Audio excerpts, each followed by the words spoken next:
He's Howard Eibach, a former copywriter and creative director and the author of 2 books on the creative brief.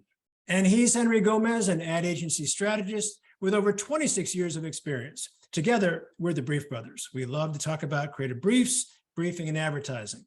We're back with another episode, Henry, and today we have someone who I came to know through our past guest, Richard Gant, Professor Richard Gant from NYU. Her name is Patricia Yanez from ESPN. She is Associate Director, Brand and Original Content Marketing. Let's join the conversation. Okay, Henry, we're back with another episode, and I'm really delighted to welcome Patricia Yanez from ESPN. Let me get her complete title, which I've got set aside here on. She is the Associate Director for Brand and Original Content Marketing at ESPN, and she's also been with Disney for a number of years. 12 years. 12 years, okay. Mm-hmm. And you have, in part of your background, you've done a lot of mentoring and career coaching, which I think is pretty cool. So Patricia, welcome to the Brief Brothers. Thank you so much for having me. I'm so excited. Yeah, we are too. And I'm going to start off with a question that I think is on the minds of everybody in ad land. In fact, I think it's on the minds of everyone in the world, and no one better qualified than you to answer this question. Oh my, let's hear it. What the heck is going on with Aaron Rodgers and the Green Bay Packers? Oh God, I thought it was going to be an advertising question. Well, who better than someone in ESPN to answer that question, you know? The cheeseheads are not working at this time, you know? And maybe we go back to like the dad bod era of Aaron, you know, like it seemed to be going well for him. I'm also a New York Jets fan, so like I feel like I can't really comment in this space. I know. You know, so I'm trying to protect myself from the internet trolls. We are so embarrassed by having been beaten by, and I don't want to diminish the work that your team did, but oh my goodness. Okay, let's move on to something even more important. As a long-suffering Dolphin fan, I gotta yeah, we're in the same conference. We get it. At your Jets. Yeah, it's been a long time since what's his name, Joe Namath, was the crown jewel of your team. But anyway, let's get to something serious here. That was kind of a icebreaker. You came to my attention from our old friend, Professor Richard Gant at NYU, who, and he wrote me an email and said, "Oh, we just had a guest speaker from ESPN, and she mentioned very early in her lecture that you have my book." And I thought, well, okay, if you get my book, that's yeah. What other qualification do you need to be a guest on the Brief Brothers? That you refer Get her to my in the book. Chair. Yeah, exactly. So tell us a little bit about your connection with Professor Gant and your work at ESPN, and why. I mean, there's a lot of things we can talk about, but since Henry and I really focus in on the brief, why that's so important to you at ESPN. That's a lot of stuff to start off with. It's a lot. So run with it. But I'm here for it. Let's do it. So I came to find Professor Gant, our friend Richard's class, at a moment where I was looking at, I wouldn't say career pivot, but I was looking for more. I've always been driven by curiosity. I've always been driven about, learning more of what's kind of going on here. And I've been fortunate, as you said, to be at the Walt Disney Company for 12 years, where I've been able to explore a lot of different things in the umbrella of marketing. So, partnership marketing to brand marketing. And then I was kind of like peeking over the fence at the consumer marketing team. And I'm like, what are you guys doing over there? And so I started to become curious about the work that our consumer marketing team was doing. And I was like, well, there's no jobs available now, but I want to keep seeing if this is something I want to pursue. And as I started to uncover that, I learned the creative brief was like something you need to learn how to do and something you're going to do over and over again in that process. I'm also like a forever student. So I was like, I'm going to look, maybe I can take a class where I can learn how to do this. So shout out to NYU. School of Professional Studies. I found Professor Gant's class. It was a week-long intensive that I took over the summer, and the Walt Disney Company was very supportive in me taking that time and financially supporting me through that. So I took the course, and one of the books, 2 of your books, were part of the curriculum. They're quick reads, but they're very insightful and fun. along the way. Thank you. Thank you. And so that was my introduction to the creative brief process, was his course and your books. And through that process, I would say really cemented, like, this is really interesting. I'm also a person who likes, challenges and problem solving. So in a perfect space here, really cemented me wanting to make this shift from B2B marketing into consumer marketing. This was one of the skills I was going to need in my toolkit, and something I could speak to, frankly, in an interview. This is how serious I am about making this pivot. I've taken this course. I've shadowed this team. I don't know everything, but I've got grit and I have got the passion to figure it out, and I'm going to do it. Well, two Wow. quick anecdotes to kind of build on what you said. The first is just on what you just said about I don't know, but I'll learn, which is famously the founder of our agency. I work at Zuby Advertising. We're one of the pioneering agencies in Hispanic advertising in the U.S. And we were founded by a woman named Tere Zubizarreta, who was a high school graduate with no advertising experience. She was a Cuban exile. She was pounding the pavement, and she interviewed for a job as a secretary in an ad agency. And they asked her, "Do you know how to do this? Do you know how to do that?" And she answered everything. "I don't know, but I'll learn." And Figure they it hired out. her. They hired her 10 years later. She founded her own agency, and that was 50 years ago. So, and now she's in the Advertising Hall of Fame. So that curiosity and that desire to learn, I think, speaks well of anyone. And so I just couldn't help but point out that parallel since you said that. The other is how I came across Howard's book. It was similar to yours, to your path. So I started working in an ad agency basically as an errand boy, picking up the boss's dry cleaning and going to FedEx at the end of the day to drop off stuff. And over time, I realized that I found out about strategy and account planning and account strategy, and basically became a self-taught strategist. But when you're self-taught, you always have these doubts about, like, am I doing it right? Like, I didn't have any strategy colleagues in my No template. Yeah, I didn't.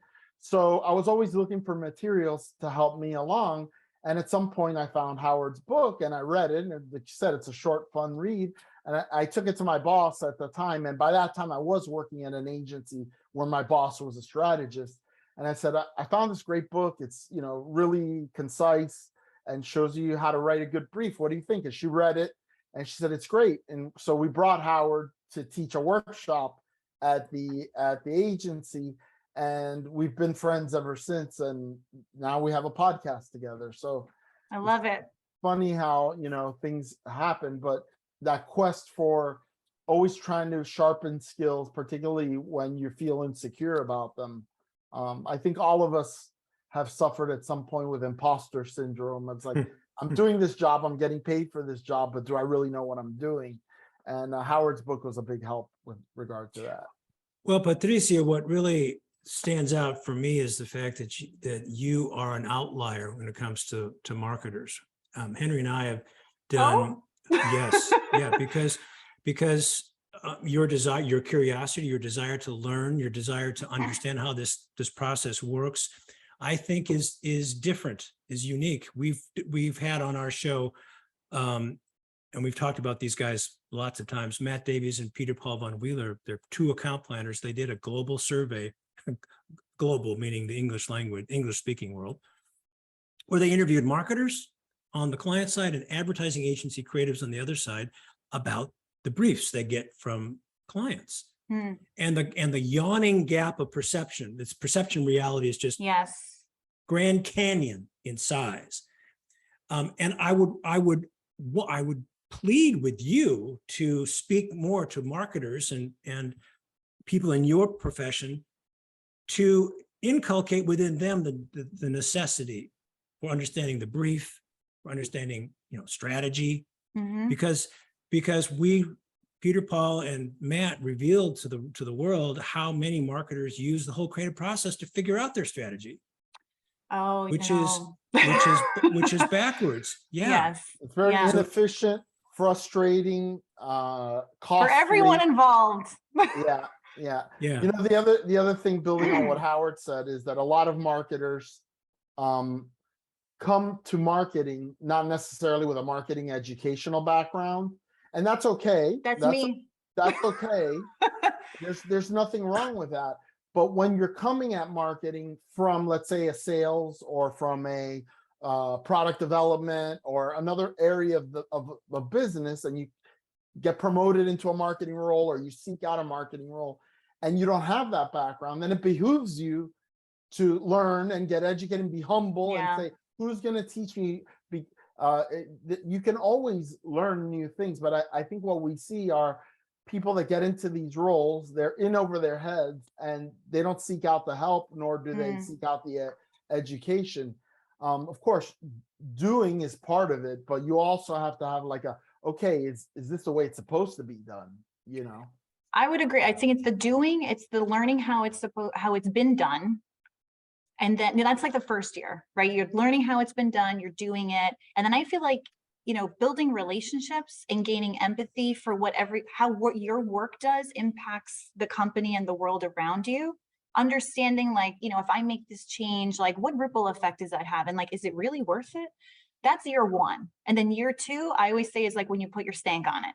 Like now I know how it's been done. I know how the sausage is made, how all the pieces work together. And I work with producers and directors, internal and external. There has to be a lot of trust built between the two of us because they're working on projects that they've concepted and thought about for maybe at least a year or more. Then they're in production and building and pitching mode for another couple of years. And now they have to come to a point where they come to me and my team and literally hand over their baby to say like, okay, now tell the world about this thing. That's a lot of trust that you have to have in me and how I'm going to tell the story. What storylines am I going to tease out? Who am I going to reach? What are the moments? And it's definitely very collaborative, but it is our show, right? At that point, and we're kind of driving it forward. So that's the year two, like put your stank on it. But without that stuff that happens in the beginning, taking the time to learn not only your process, but the processes that happen around you with creatives, you're dead in the water. Mm-hmm.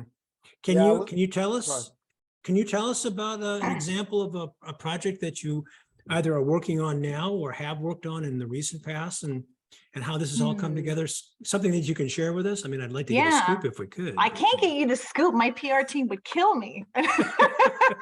But yes, the upcoming slate for our brands, I don't know if you're familiar, but 30 for 30 is one of our main documentary brands. We also have like incredible Peabody award-winning stuff with E60, SC Featured, ESPN Plus originals. We have a myriad of sub-brands under our umbrella that I'm fortunate to work with. And the slate for this upcoming next year is so good. It's just like a mix of, films that don't ask a lot from you that you can kind of sit back and enjoy, things you're going to discover and learn. So always fun. The most recent, we have The Last Dance was our pandemic special behind me, but this year was The Captain. It's our 7-part documentary film event, really centered around Derek Jeter. And his impact not only in baseball, of course, but in culture and, our world today. It draws a lens on his relationship with media and how he was raised and really how that really resonated and showed up and how he showed up as a captain of the team, how he showed up as a leader, in his own family unit and led him to make, certain decisions in his life. That was a lot of fun to work on. That was why this took so long to happen, this conversation. Blame Derek. I thought The Last Dance in particular was incredible. It was, I enjoyed that a lot. Those Bulls teams were like right in the wheelhouse of my sports fanaticism in my life. As I've gotten older, I've kind of mellowed out a lot, and I don't follow as many sports as passionately as I once did. But when I was a youngster, before I got into advertising, actually, I owned a sports gift store, and that's how big into sports I was. Selling all caps and license gear and stuff like that. But yeah, the Last Dance was really, I thought, really captured a moment where sports.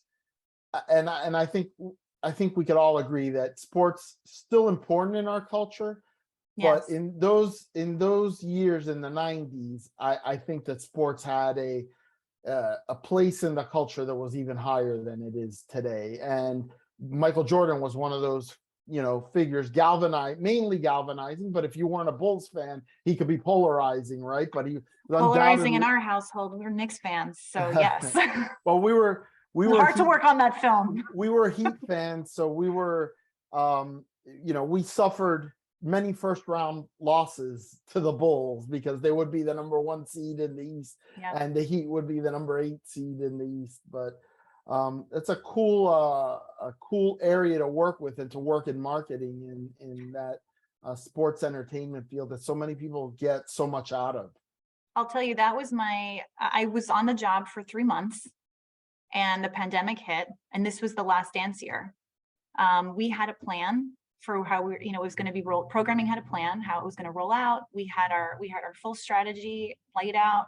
We had our cadence, we had our media budget planned, hours and hours upon strategy and meeting and discussion with multiple parts of the group. Pandemic happened, date needed to shift. We basically had to, in the movies when somebody clears off the desk in a dramatic fashion, we did that virtually, learned how to do everything. And we just churned out, promo after promo and just did the best we could in the timing we had. But it was an incredible project. We had to think about how to re-communicate the premiere date to fans, because everything we had done, a year and a half prior, before I joined the team, was about just the first date, just teasing the time frame in the year. Well, now that had changed, and we had to quickly tell people that it was coming in April. Wow. How do we do that? And we had this wonderful moment, and our kudos to Jerron Irby on our social marketing team. He, we had LeBron James, live streaming. Everyone was live streaming at that point, right? Complaining that just release it already. You guys have it, just release it.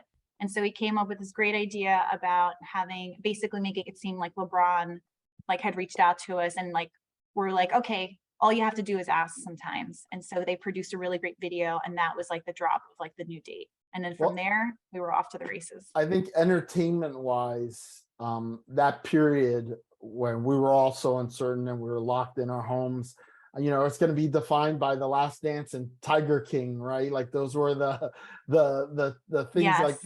And suddenly the interesting thing about that was, it kind of threw you back to a period when I'm 53.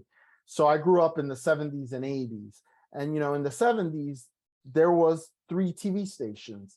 So any given night, you had the program had a third of the TV audience. And if it was a good program, it had more than a third of the TV audience. So there was this collective, everybody was watching the same thing. Yeah. All of that changed with the advent of cable and the fragmentation of the media. And, a show that gets a couple million viewers a night now is a big show, as opposed to back then when, a show would get 30, 40 million viewers. Right. And so I think the pandemic was an interesting exercise, because suddenly now everybody was watching the same thing again, because we had so much time on our hands and we were kind of locked inside that it's just an interesting human experiment. I mean, I disagree with a lot of what we did as a country during that time, but that's a different story. But that's a different podcast. Yeah. Looking back at it, from a pop culture and an entertainment standpoint, it was a very unique moment, and you guys definitely were able to capitalize on that. I'd like to kind of tear apart some of this relationship. I have a working knowledge, having been, in the ad agency business for 26 years, and Henry's been in it for about the same time, and will soon surpass me in the terms of his years of experience. But we have an understanding of what the relationship is between an agency and the client. So I'm going to just tell me what it's like for you, because I want to understand how your particular situation works. Yeah. Do you work with internal creative? Do you have an external ad agency? Is it both? And when you're putting these projects together, are they expecting a brief from you, or are they surprised to get a brief, or someplace in the middle? Talk to me about how that works for you at ESPN. We have both. So internally, our internal agency is called Grandin Leonard Creative, headed by 2 very talented men, Ryan Campbell and Chris McClure. And it doesn't get done unless there's a brief in, Okay, They run a good. tight ship with good reason. So yes, on briefs for that. And then externally, our main partners are the shop, based out in California, incredible production agency, and Barbour Design. I've used them for years in terms of just really high-end design. And in all of those cases, there's always a brief. I don't even know how I would start a project without one. I think sometimes we have an initial conversation. You know, we want to do, you know, X gift package for client. This was my old job, right?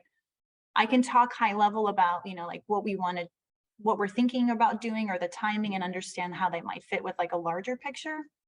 But I don't even know how we could begin to ideate without understanding like who we're targeting, when, like what's the budget, and like I always call it the so what. So like even when you're doing a presentation slide, my biggest pet peeve is like when the title of the slide is like, you know, monthly projection numbers. Of course, these are the monthly projection numbers, but like, so what? What do you want me to know about this slide? And that headline should be, you know, projections are down year over year because of X, Y, and Z. And then the conversation now can be around, what do we do to change it? What's going to make it better? But, you know, the same thing with the brief. If you don't have the brief, like, why are we talking? That's an expensive meeting now. You have 15 people at the table for an hour. Why? Howard, did you hear what she said about including a budget figure in the brief? Yeah, Did I hit a spot?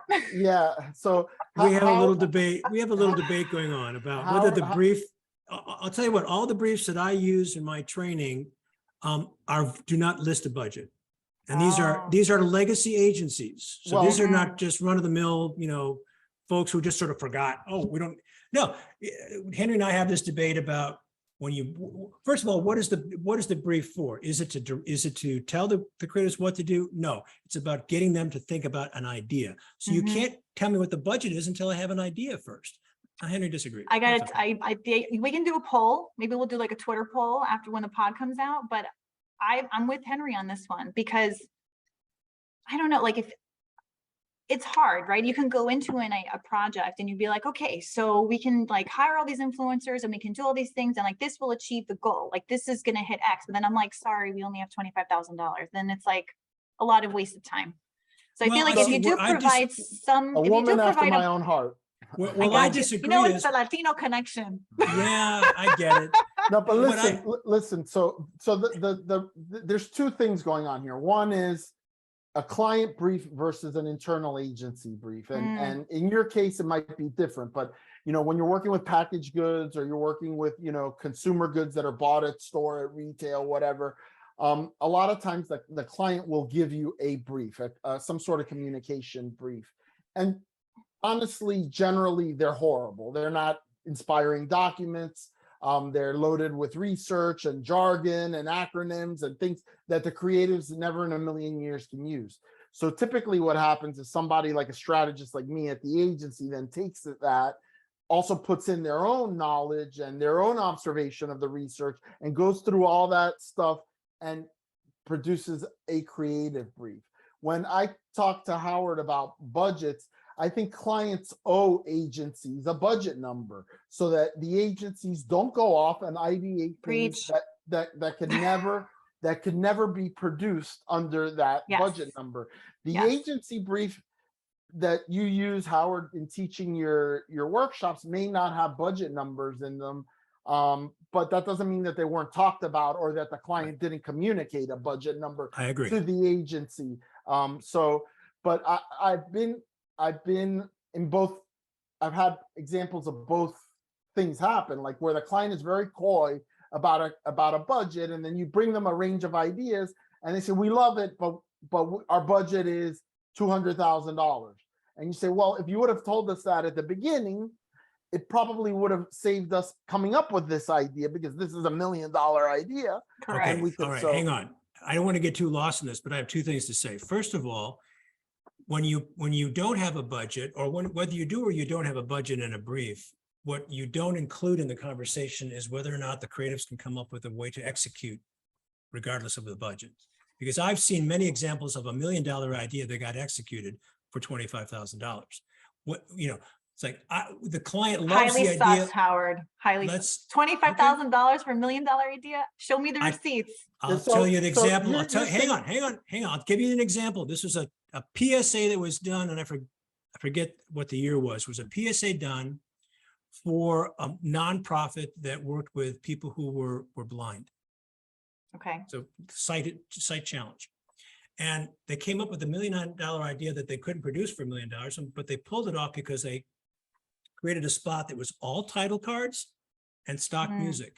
And the title card simply said, because the stock music rolled and it sounded like elevator music, right?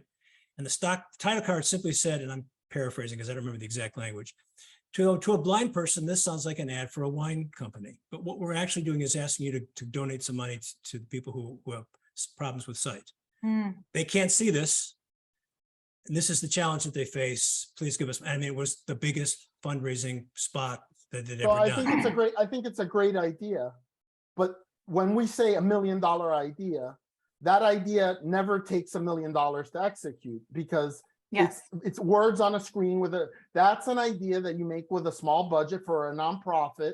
They told you they had a small budget, and you're creative.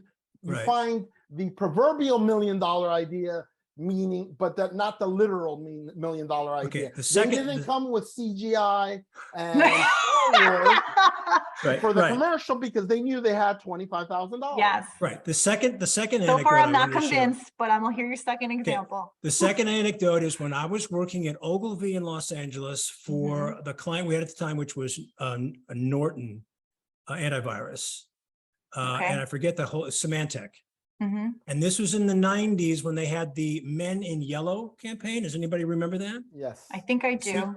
The Secret Service, that was the campaign. Now, it preceded me. I was a freelancer on that project and I came in after the campaign had been concepted. But we had a creative meeting. The senior account person came into the room and said, I want you guys to think of some great ideas about blah, blah, blah. And I was the idiot there, and I raised my hand and said, what's the budget? She says, there's no budget. I said, so wait a minute, how can we come up with it? So I just want you to think about ideas. I don't care what the budget is, just no budget. She almost kicked me out of the meeting when I was insisting on what the budget should be, because I was a little anal about that myself. Well, But I she would have said- said, Henry called this anal. Let's I heard put the it. men in yellow. Let's put the men in yellow on the moon. Let's send them to the moon, and then they would tell you right away, we don't have the budget to send anybody Okay, to the moon. well, Henry and I are going to disagree on this one. I'm gonna Because say we should the- do a poll. Because and ask to the me, universe of the marketers and creative, advertisers. yeah, to me, the idea of the creative brief is idea first, tactic second. Let's just come up with an idea. Because the other thing that isn't considered when we talk about this is creatives are almost always told what the deliverables are going to be. We got a TV campaign, we got a website, we got that, and it's like, wait a minute. Very few creative briefs I've seen that are really good say, we just want an idea. We'll figure out what we're going to do after we got the idea. The bravest clients are the ones that say, okay, maybe we can't afford your great idea, but maybe we can figure out a way to do your idea. And that's where the creative department is supposed to come in and say, we're not just here the idea generators, we're also the way to find a way to execute the idea. It may be $1 million budget. Maybe we can find a way to do it for 25,000 or 250,000. And that's almost never part of the equation. The creatives are always just there, come up with the idea, and then we'll send it out to the production companies or to the design shops, and they'll figure out how much it's going to cost to do. I know creatives are better than that. That's my point. I just think, again, I'm just a big believer that in the real world, like if we were making a movie, if we're making entertainment, having that number up front that you have to work with is going to influence a lot of the decisions in how that movie and what the movie is going to be. We have Hollywood blockbusters that cost $100 million to make, and we have great movies, independent films that are made very cheaply. Now, take the same script from the independent film and give it to Hollywood, it's going to be a different film. It's just going to be a different film. It might not be better, and that's another issue. Yeah, I mean, Blair Witch Project, if that had $100 million, would that have been a better film? I doubt it. I don't know, but the point is, you can't start the beginning of a creative endeavor without knowing what the real world limitations are of that creative endeavor. That's my opinion, and I'm sticking to it. Well, we don't disagree about a lot of things. We disagree on this one. So, but Patricia, you're the beneficiary of that today. So, I'm so thrilled. I feel like I'm on first take. Yeah. Who's who in this case? Oh, who's Stephen A? Yeah, I think I'm Stephen A. So, Howard, when we post this episode, we could post it with a poll that says, question that came up during the episode: should client give agency a budget when they brief the agency? Are you with the Latinos or not? That's what we really want to know. Yeah. Yeah. Okay. Yeah. We've never done a poll before. But So why not? Be Why good. not? Yeah. Might Okay. get some engagement. Yeah, exactly. Okay. The so marketing brain doesn't turn off, yeah, let's keep our conversation going. Talk to us about the experience of as I think I said at the beginning that we connected because of Professor Richard Gant at Yes. NYU in his class. So talk to us about what brought you into his class to as a guest speaker. What was that like? Talk to us about that experience. So I mentioned, my passion for curiosity really driving my career path. The other passion is mentorship. I come from a family of immigrants. No one worked in advertising. I didn't have like a blueprint or a Thea or someone to talk to say like, hey, what do you do? So the profession options for me were like, be a doctor, be a lawyer, be a teacher, things I knew and saw and heard about that were successful careers. And so, I feel like it's my duty as a Latina, as a woman, to help. My background is a nonprofit. I started in nonprofit work before I came here, really serving largely Latino communities and organizations, everything from Latino justice to Hispanics in philanthropy and like working at a school in Staten Island. And so that's always been part of my DNA. And so whether it's, showing up at schools at like career days or, mentoring formally at ESPN through different coaching programs, I also, when I was done with the course and I was working in the industry, I hit up Richard and I was like, hey, if you ever need someone to speak to, you have a ton of agency people coming in. They had someone from Major League Soccer come in. I'm down. And he took me up on it. So we did like one class, one semester, and I've harassed him ever since because I love it. And, I've done it every semester ever since. I think this is like our third year of guest lecturing in his class. So I usually share the storytelling anthem that we produce almost every year, which kind of like announces our slate. And we talk about like the creative brief process, all the people involved, from media to PR to create an initial moment, and then how we carry that momentum, how we measure success in terms of brand lift. Because we're not driving tune in that case. We're just really kind of get people excited and putting our stake in the ground as a leader in sports storytelling and sports documentaries. I think that's something that Henry and I share in common as well. I mean, he has his own courses on the brief. He's done some talking to college students. He's also done some work with the Miami Ad School. Nice.